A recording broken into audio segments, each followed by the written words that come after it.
তেঁতুল গাছের মগডালে বসে মিষ্টি খাচ্ছেন এক গৃহবধূ।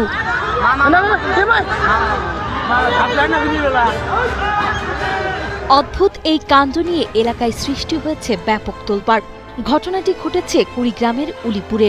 জানা যায় গত রাত 10টা থেকে নিখোঁজ ছিলেন এই নারী। নিখোঁজের পর আজ সকালে গোড়াই আনন্দবাজার এলাকার বাসিন্দা আবু সাইদের স্ত্রীকে বাড়ির অদূরে একটি পুকুর পাড়ের উঁচু তেঁতুল গাছের মগডালে বসে থাকতে দেখেন স্থানীয়রা।